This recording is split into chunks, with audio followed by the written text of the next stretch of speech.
Hello students, स्वागत करते हैं आप सभी का मेरे यूट्यूब चैनल पे। आशा करते हैं आप सभी लोग मस्त होंगे, स्वस्थ होंगे और आपकी पढ़ाई अच्छी चल रही है। जैसा कि आपके स्क्रीन पर दिया हुआ है क्लास 9 चैप्टर 2 पॉलिनोमियल एक्सरसाइज 2.4 का क्वेश्चन नंबर 5। ठीक है, इसमें क्या करना है, फैक्टराइज करना। और ये देखिए फैक्टराइजेशन किसका, मैं आपको फार्मूला इसका लिख के दिखा दे रहा हूँ।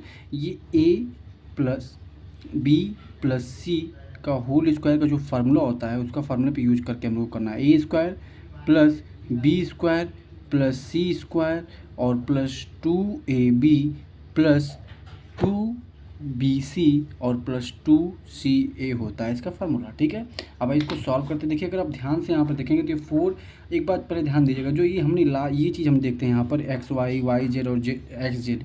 तो जहाँ पे दो माइनस, जैसे यहाँ पे ये दो माइनस दिया हुआ -24 YZ और -16 XZ, तो देखिए यहाँ पर जेड और जेड को, इसका मतलब कि यहाँ पर ये जो जेड होगा ये हमारा क्या होगा, माइनस हो रहा है। तभी इसको इस पूरे टर्म्स को क्या बना रहा है, माइनस बना रहा है। इसको क्या कर रहा है, माइनस बना रहा है। इसका मतलब जो हमारा जेड होगा वो क्या होगा, हमारा माइनस होगा। इतनी चीज़ आपको क्लियर होगी। तो हम लोग देखिए एक्स और जो वाई है ये हमारा प्लस में होगा, जेड क्या हो जाएगा, हमारा माइनस में होगा। तो इसको हम लिखते हैं, कैसे लिखेंगे, 4 की जगह लिखेंगे 2x², फिर इसको क्या लिखेंगे, प्लस 3y का होल स्क्वायर, फिर प्लस ये हमने अभी पता किया कि क्या होगा, ये -4 होगा। क्या होगा, -4z² हो जाएगा। इतनी चीज़ आपको समझ में आ गई होगी। ठीक है, अब देखिए क्या करेंगे, आगे लिखेंगे प्लस 2 इंटू ए हमारा क्या था, ए हमारा क्या था 2x था। तो लिखेंगे क्या, 2x और b हमारा क्या था 3y, तो हमने 3y लिख दिया। क्लियर कट हो गया। अब इसको मल्टीप्लाई करेंगे तो 12 आ जाएगा। उसी तरीके से यहाँ पर माइनस प्लस लिख दीजिए, 2 इंटू बी इंटू सी, बी मतलब 3y, कितना होगा 3y इंटू सी हमारा क्या था, -4z था, -4z था। क्लियर हो गया सभी को।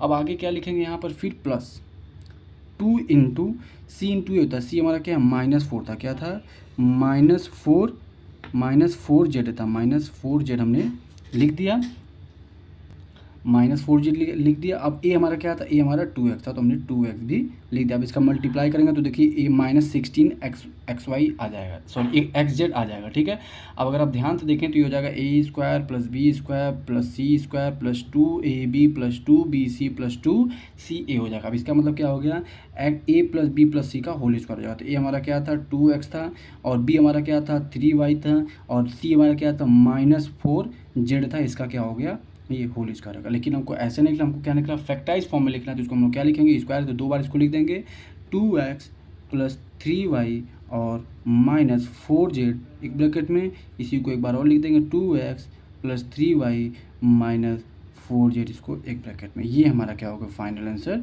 हो गया। ठीक है, उम्मीद करते हैं बात आपको क्लियर कट एकदम हो गई होगी। और ये क्वेश्चन नंबर 5 का पहला पार्ट था। इसी तरीके से सेकंड पार्ट भी हम लोग अच्छे से करेंगे। चलिए उसको भी करते हैं। ठीक है, मैंने लॉजिक आपको बताया कि जहाँ पे दो माइनस है तो वहाँ पे कॉमन देखिएगा क्या, वही हमारा माइनस टर्म हो जाता है। ठीक है, अब देखिए सेकंड पार्ट क्या दिया हुआ है। यहाँ पर सबसे पहले मैंने बोला आपकी इन तीनों टर्म को देखना होगा। हमने इन तीनों टर्म को देखा तो यहाँ पर माइनस और यहाँ पे माइनस। अब कॉमन देखिए, यहाँ पर x और यहाँ पे x है, दोनों में x कॉमन है। इसका सीधा सीधा मतलब ये हो कि हमारा जो x टर्म है यही हमारा क्या होगा, माइनस होगा। ठीक है, अब एक बात समझने वाली बात है कि √2, ये 2 है, 2 का स्क्वायर, तो मतलब कैसे करेंगे इसको भी ध्यान देना होगा। तो √2 को हम लोग क्या लिख सकते हैं, √2 इंटू √2 इक्वल टू 2 लिख सकते हैं। इसका मतलब इसको हम लोग लिख सकते हैं, माइनस होगा, मैंने बताया माइनस कैसे पता करेंगे, माइनस हमने देखा इसमें कॉमन, वही वाला हमारा टर्म माइनस हो जाएगा। तो -√2x का होल स्क्वायर हो जाएगा, फिर प्लस y का स्क्वायर हो जाएगा। अब देखिए 8 कब आता है, 8 तब आता है जब हम लोग √2 का स्क्वायर करेंगे, √2 का स्क्वायर करेंगे तो 8 आ जाएगा। ठीक है, हम इसको लिख लेते हैं। हम यहाँ लिखेंगे क्या, प्लस 2√2z हमने लिख लिया, ये हमारा होल स्क्वायर होगा। फिर प्लस क्या लिखेंगे, 2 इंटू ए हमारा क्या है, ए हमारा है -√2x, बी हमारा क्या है, बी हमारा है y और सी हमारा क्या है, सी मतलब √2 है। तो क्या लिखेंगे इसको, नहीं बस ये हो गया ना, 2ab हो गया। फिर प्लस 2bc, 2 हमारा कितना है 2 हो गया, b हमारा कितना है, b हमारा y है तो y हमने लिख दिया, c हमारा कितना है √2z, 2√2z हमने लिख लिया, एकदम क्लियर है। उसी तरीके से फिर प्लस करेंगे, फिर 2 इंटू सी हमारा क्या है 2√2z है, तो लिखेंगे क्या 2√2z इंटू -√2x माइनस ए हमारा क्या है -2√x हो जाएगा, जैसा कि आप देख सकते हैं। ठीक है, हमने लिख दिया। अब इसको क्या करेंगे, सॉल्व करेंगे। देखिए a² + b² + c² + 2ab + 2bc + 2ca हो जाएगा। अब इसको सॉल्व करेंगे, लिखेंगे क्या, -a + b + c का होल स्क्वायर हो गया -2√2 + y -√2x + y + 2√2z का ये क्या हो जाएगा होल स्क्वायर। लेकिन इसको हमको क्या करना है, फैक्टराइज करना है। ये सेकंड पार्ट है, तो इसको हम लोग कैसे लिखेंगे, दो बार में लिखेंगे।